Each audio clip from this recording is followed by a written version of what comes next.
to a counter. All right, so a lot of times in Jiu-Jitsu, higher level, it's gonna be very difficult because you guys know the same knowledge, right? You guys know the same tools, right? The same offense, defense, counter. So you have to be a little tricky, right? So in this situation, right, he's being very aggressive. He's trying to go for a heel hook. I'm gonna escape, and we're gonna fall right into a counter. All right, so from here, same thing. Billy's gonna enter. He's got sticky feet. He's ready to go. Boom. So very important. I don't want this to be too close to him, or he's an arm length, right? And we work this position a lot where he's pulling me in, and right. So right away, I'm stepping back and I'm making contact. Very important. I'm making contact here, and sometimes I'll force the escape before he forces his offense. So here I'm baiting the heel hook. So I like to bait, so I'm one step ahead of him when he goes to play his offense, right? So what do I mean by that? So when we're here, I'm already splitting, separating, and crushing his ribs, right? I'm getting heavy, and I start to drop that knee back under my feet, and I kick it. All right, so I'll initiate the defense before he starts his heel hook. All right, so once we're in this position here, we're gonna reach for that back pocket, but notice he's not on his back, he's lateral. He's on one hip, one shoulder, right? Exactly where we need him. So this left hand, you're gonna reach inside that back pocket, and I like to post here. So I'm placing hip to hip, and I'm placing that weight on him, okay? Now from here, I'm gonna continue the rotation, and you can be patient here. You don't have to rip your knee out, okay? So just be patient here, just let gravity work. So as I start to slide, I'm gonna turn into him. Now, when I turn into him, I wanna place my knee right underneath. Turn this way, Billy. I wanna place my knees right underneath his back, right? And I have live toes, so I wanna keep them propped up in this lateral position. Once we get here, what I like to do with my right hand is I like to sneak my right hand in, and I like to back step. Okay, so we're gonna form an L. So from here, I'm gonna start to back step. And sometimes I like to cup the back of the head, okay? Now when we're here, that knee's behind the shoulder blade, and when it's behind the shoulder blade, I'm gonna start working my way back, almost like a north-south choke, okay? So what does that mean? I'm gonna apply my pressure on him, my chest, the shoulders on his lat, underneath his armpit, and I'm just gonna start to walk my knees back, okay? So what I'm trying to do is I'm trying to trap and block so he can't take his arm out, okay? Now when I'm in this position here, I'm gonna keep walking back, and I'm gonna use my left hand to push his shoulder in. So I'm extending my right arm as much as I can.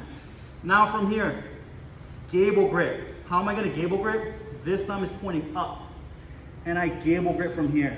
Now, different ways to finish the Darce. We're gonna go over some different ways.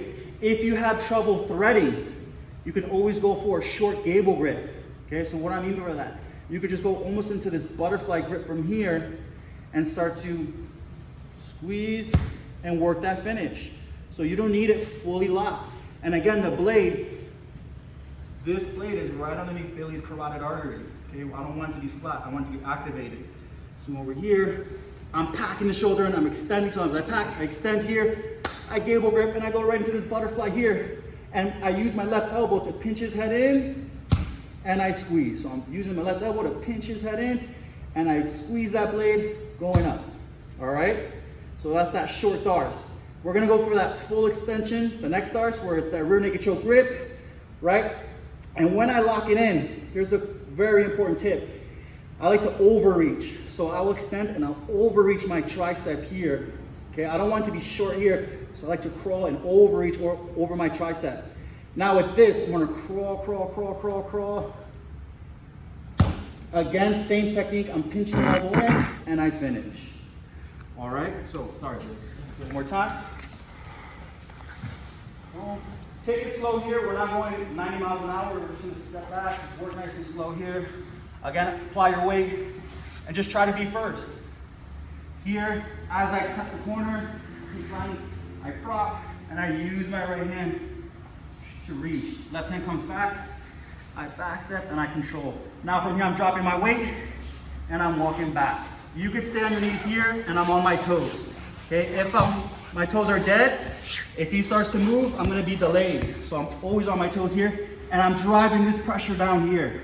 Left hand's gonna pack, I thread, thumb pointing up, gable to that butterfly.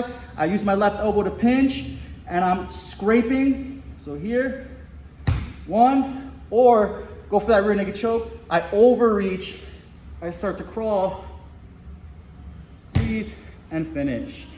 And I keep this nice and tight here. All right? Any questions? Thanks, Billy. Any questions with that? Yes, sir. You finish with the regular zebra too, instead of doing the butterfly? Yep. Yeah, so if you're gonna do butterfly, you're gonna wanna use your forearm just to kind of push the head in and tighten everything up. So yeah, you could do it here, but you gotta make sure you're not just gonna be squeezing up, you're gonna be pushing in and squeezing. So yeah, short here, and just communicate with your partner. Which one was the tightest? Last one. Last one. There you go. All right, let's give it a shot. One person working, 5 minutes per person. After that, we'll train. On two, 1, 2. Really? Water, my friend.